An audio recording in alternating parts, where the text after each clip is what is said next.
Well, hello Riven mains and Yasuo mains alike. I am the Nightwing. This is Way of Life Esports coming at you guys with another League of Legends video. Tomorrow we have Cloud9 taking on Team Liquid in the LCS 2019 Summer Split Finals. So yeah, hopefully Cloud9 are able to take away the trophy. It has been a long time since we have won a trophy, and you know, win or lose, I'm happy with the boys, and I'm happy with everything they have achieved this split and this year so far. You know, they got third in spring, they're getting second, back to the finals. They're still our best team and best shot at performing well with North America at Worlds, and I know my boys aren't going to disappoint me. And my G2 boys, the G2 army, we are at Worlds as well, and I hope Cloud9 and G2 don't have to fight each other again, because predicting G2 to beat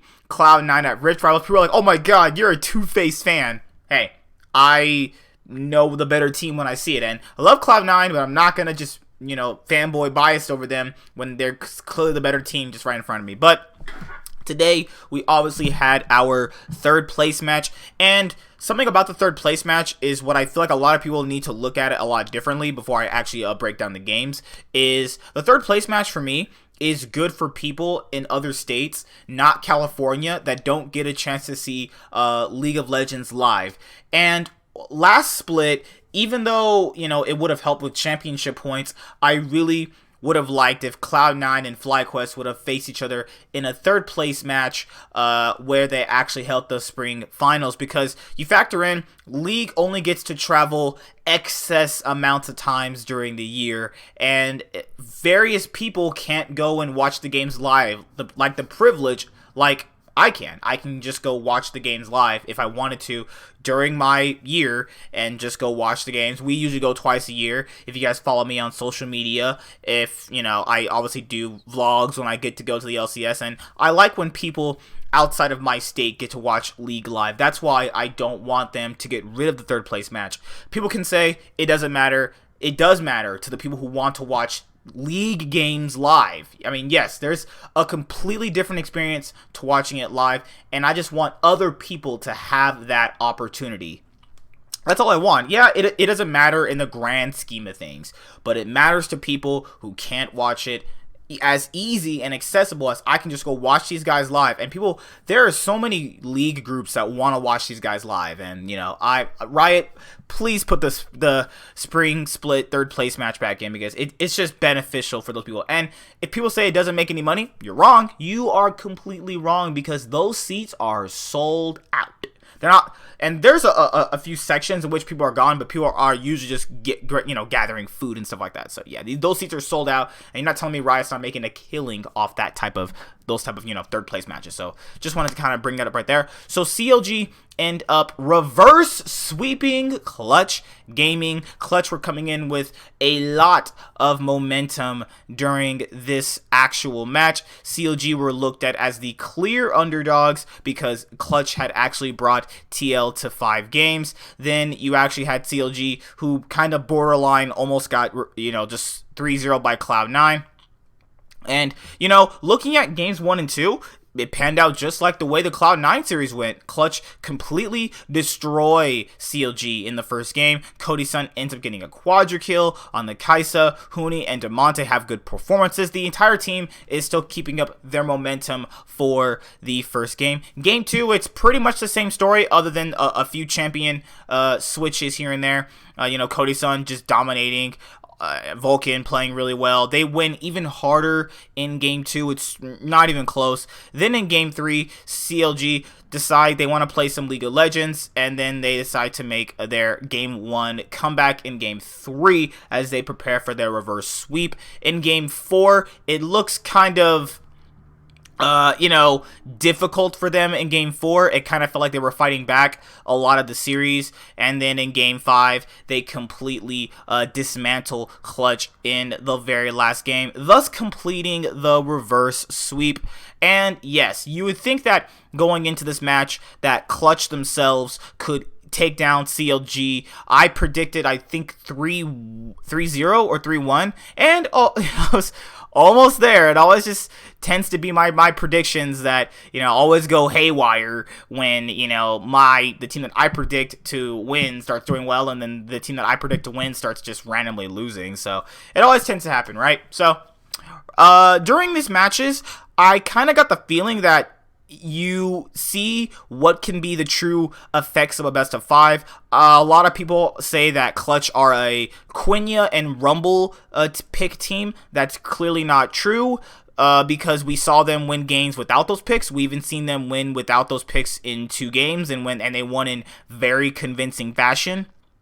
With that being said, CLG are, I think, a little bit too slow. I know they might make it to Worlds through the Gauntlet, and you're facing TSM and FlyQuest, and they'll have to face Clutch again, potentially. You know, this is obviously a match just for seeding, so CLG avoid, you know, the first round of the Gauntlet. They'll face whoever wins out of FlyQuest and Clutch. Now, with that being said, I feel like Clutch are really, really momentum based. We saw that after they started losing games, and particularly in game 4, they completely just mentally collapsed in game 5. The pick and ban phase was completely atrocious in games 3 through 5.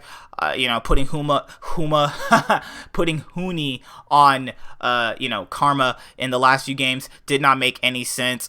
Cody Sun played really well all series long, and so did Vulcan. I think that their bot lane is playing incredible. I think Lear's been playing pretty well, but when you have the mid and top lane for Demonte and Huni, you know, getting beaten at various points, then the other team in like CLG, who have a competent top and mid jungle priority, are able to actually overcome a team like Clutch. And I feel like CLG's opposition to win the series was, you know, at a certain point, let's pick Thresh and start winning games. And I think that's a good adaptation to have in best of 5s. The point where, like, Biofrost even said after the post-game interview, please, I was just like, F it, give me Thresh and I'll start carrying some games, is the mentality you want to have in best of 5s, because the mentality in best of 5s tends to pan out a lot differently. You go with along the lines of, okay, this team starts out really strong, and then when you make your comeback and then you're about to win, now that other team is like, whoa, we're about to get reverse swept, and then Clutch just ended up losing 3 games in a row. Some teams come in very hot to best of 5s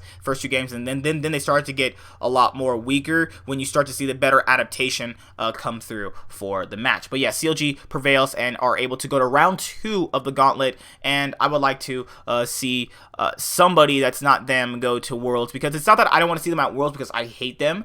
It's because in Worlds you play best of 1s, and if they have consistently lost, or okay, if you count the Optic series, they should have lost in that first game.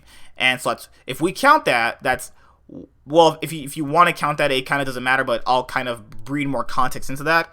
So in the CLG, in the C9 series, they lost 2 games straight and almost lost the 3rd game.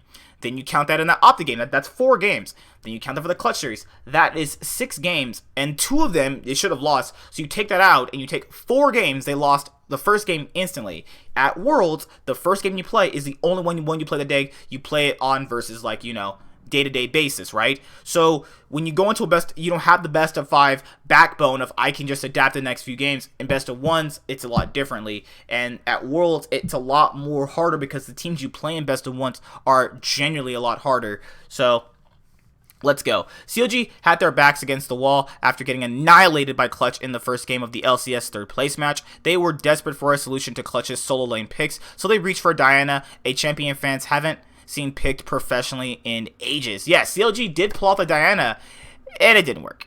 Actually, that's an understatement. CLG's Power of Evil was abysmal on the champion, and his team were routed. But then, against all odds, CLG battled back and even the series in 2 games apiece, with the 3rd place on the line and one final game, Power Evil went back to the drawing board again, this time pulling out Ahri, much to the surprise of many fans at home.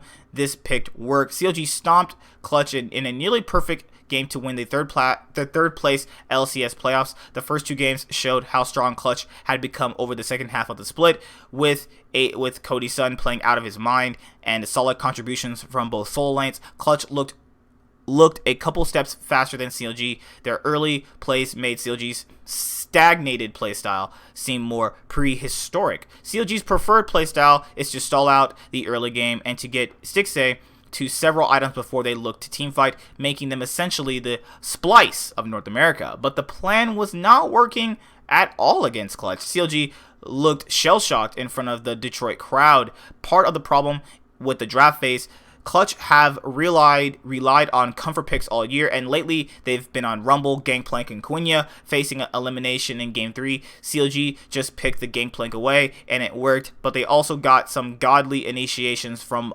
Biofrost, who won Player of the Series. After the customary playing of the Silver Scrapes, the teams loaded into draft phase for Game 5. Clutch grabbed Irelia, one of the strongest champions in the meta. Power Evil responded with Ahri, who was recently given some anti-mobility tools. The goal was to prevent the Irelia from dashing all over while stacking her passive.